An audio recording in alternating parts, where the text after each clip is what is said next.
What's up, everyone? It's Will again, back with another Brews and Breaks video. This time we're talking about the NFC South.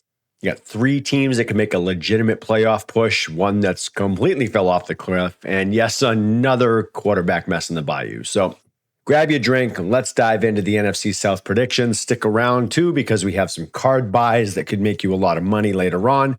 But until then, grab your drink and let's get into it. All right, so first we're going to start with the New Orleans Saints and the quarterback battle between Tyler Sow or Sir or whatever the hell his name is, and Spencer Rattler is less of a future quarterback vibe and more of a purge. That's last one with the pulse wins. Like, I don't know. I was high on Spencer Rattler when he came out of college, when he came out of SC, but they never really set him up. And for a Brett Favre gunslinger kind of quarterback, he's not set up even any further now after the draft.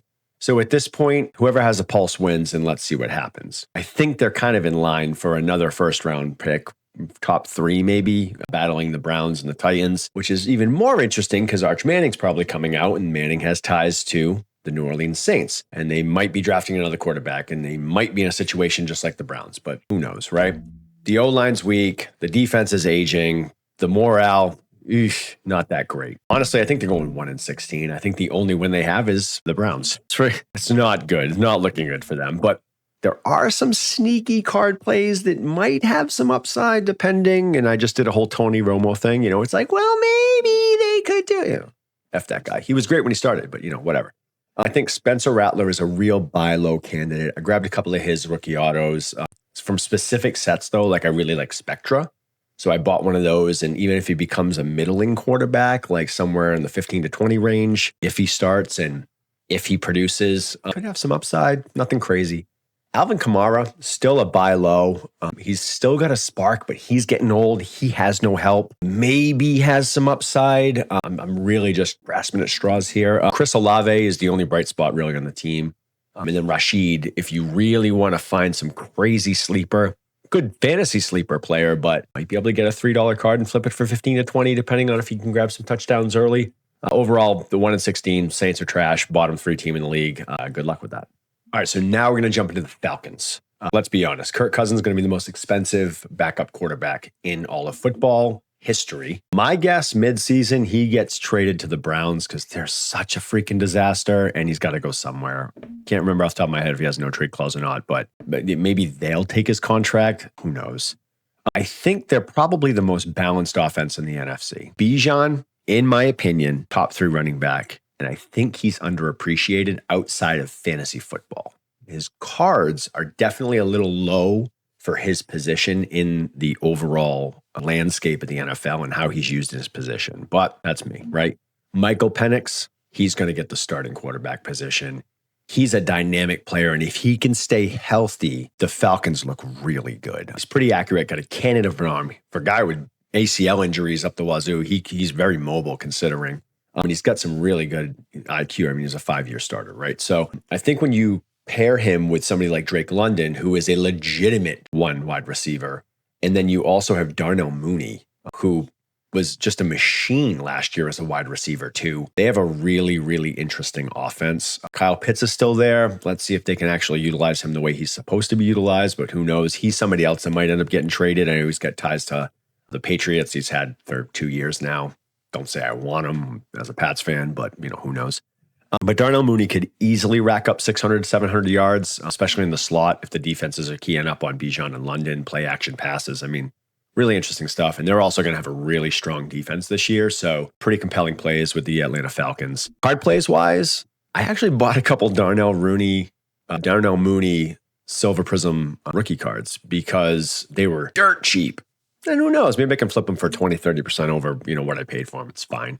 Nothing crazy. Bijan, still underrated in the hobby. Absolutely a buy. Penix Jr., absolutely a buy. And Drake London could have his best season yet. So I think, he's a little high, but I think buying him right now will net you some form of ROI. Overall, Falcons 12-5. Buccaneers, love their alternate uniform. 70s, like bright orange. Awesome. Baker Mayfield, in my opinion, is one of the most interesting stories in the NFL from where he came to where he is. All he does is win. To me, with this offense, he is a potential MVP candidate. They are a potential Super Bowl threat. Not only do they have Chris Godwin back, they have Mike Evans, who is aging, but still an absolute touchdown machine, 1,000 yards every year. They also got Egbuka and Bucky Irving. And I think that combination is going to be almost too much for any team to handle. On top of that, while aging, they have a very smart defense, and they'll give up some points, but they can also get after the quarterback and they can disrupt some offenses. So Tampa's going to be an interesting overall season play, but I think they're going to be 13-4 in the division. I think there's going to be some splitting happening throughout the top three teams, but overall, they're going to be really tough to stop. I have them beating my Pats, who I think is going to have a top 5 defense. I just think there's too many weapons. And unless Baker gets hurt and that guy will play through a freaking bomb going off, Tampa's going to be a tough one. So 13-4. I think that card plays on them. Bucky Irving, I'm big into buying Bucky Irving. Still somewhat affordable, so I think he's a good buy. I think Egbuka is going to be really good. Buy him now because I think next year he's probably going to pop off. Mike Evans is going to be 32 or 33 next year, I think. So he's going to be the next coming, and it's just going to cycle through that role. And I think Baker autos, honestly. If you can grab some Baker autos, even if it's non-rookie year, they're going to return you something later on in the season. Like I said, he's a potential MVP candidate. High on Tampa Bay, so 13-4. All right, now for my current and recent home state of North Carolina, the Carolina Panthers. So I think they're going 12-5. I am higher than most on the Panthers. And I think that this is going to be an insane division with 3 teams going to the playoffs, tiebreakers across the board. They're just going to split across the division between the top 3 teams.